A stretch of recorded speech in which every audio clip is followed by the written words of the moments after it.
Hello guys, welcome to our new blog. So সকাল থেকে উঠে আমি বসে রয়েছি আর ভাবছিলাম বসে বসে যে কি করা যায়। তো মা এখানে আমাকে দিয়ে গেছে সবজি, আলু, আর বলছে এগুলো কেটে দিতে, কারণ আজ আমাদের রান্না হবে নিরামিষ।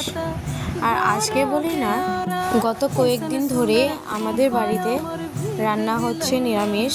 এটারও একটা কারণ আছে, ওই কারণটাও বলবো আমি।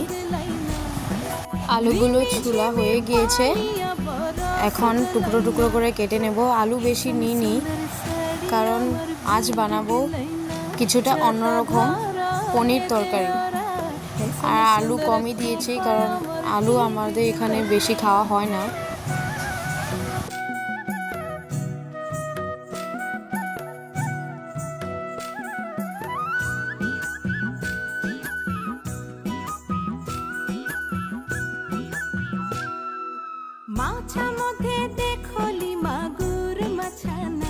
আলু কাটা শেষ, এখন কেটে নেব দুটো বিলাহি পনির তরকারি দেওয়ার জন্য। আর আজকে শুধু পনির তরকারি না, আর রান্না হবে আলুর দম।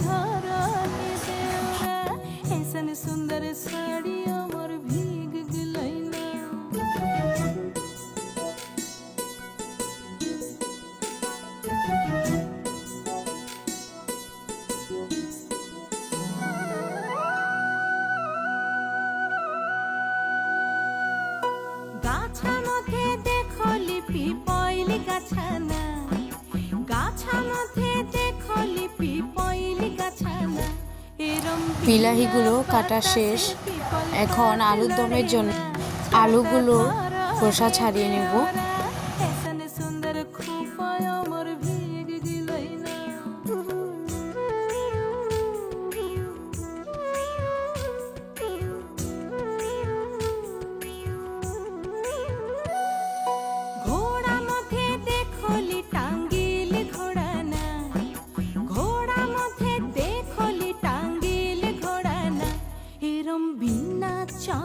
আলুগুলো থেকে খোসা ছাড়ানো কমপ্লিট। টেবিলটা আমি ভালো করে পরিষ্কার করে নিচ্ছি। আর এখানে মা আমার জন্য রুটি আর বুট ভাজা নিয়ে এসেছে। আর এখানে আমি পনির তরকারি বানানোর জন্য পনিরগুলোকে কেটে নিয়েছি। এখানে আমি কড়াই বসিয়ে দিয়েছি, কড়াই গরম হলে দিয়ে দিচ্ছি সাদা তেল। আলুগুলোকে প্রথমে ভেজে নেব লাল লাল করে। যেহেতু আজকে অল্প অন্যরকম রান্না করব, তো এখানে আমি কোনো হলুদ ইয়া নুন ব্যবহার করিনি, তোমরা দেখতেই পাচ্ছ। আলুগুলো ভাজা হয়ে গিয়েছে, এখন কড়াই থেকে তুলে নিচ্ছি।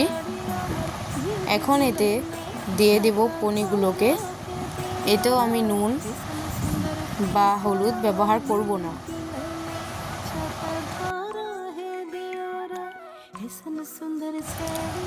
এখানে দেখতেই পাচ্ছ পনিরগুলো প্রায় লাল লাল করে ভাজা হয়ে গিয়েছে।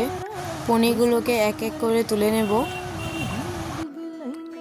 এখন এতে দিয়ে দেব তেজপাতা, জিরে, আর দিয়ে দেব লং, এলাচ, লবঙ্গ, আর দিয়ে দিচ্ছি সামান্য পরিমাণে আদা।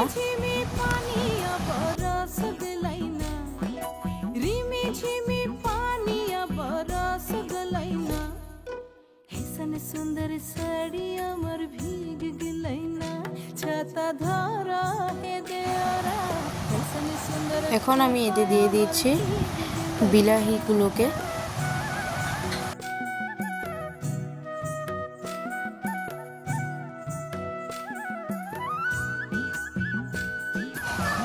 বিলাহিতে এবার দিয়ে দেব সামান্য পরিমাণে নুন, আর দিয়ে দেব হলুদ।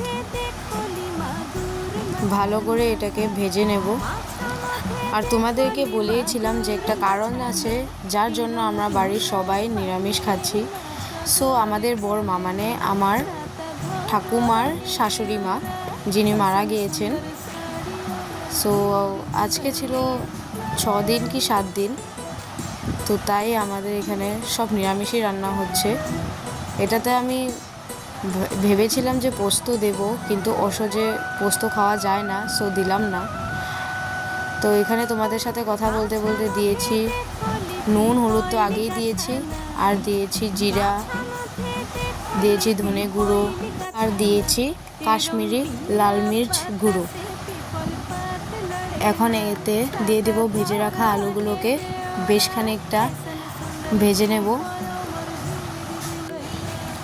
ভাজা কমপ্লিট হয়ে গেলে দিয়ে দেব এতে ঝোলের জন্য জল।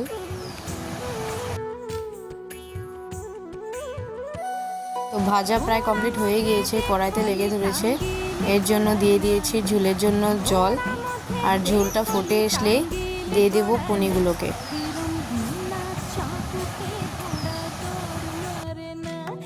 ঝোল প্রায় ফোটা হয়ে গিয়েছে, এখন দিয়ে দিচ্ছি পনিরগুলোকে।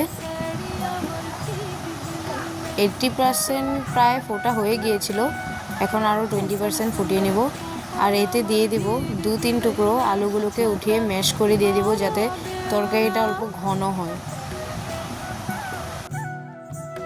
তো তরকারি প্রায় হয়ে গিয়েছে, এখন আমি এতে দিয়ে দেব শাহি পনির মশলা।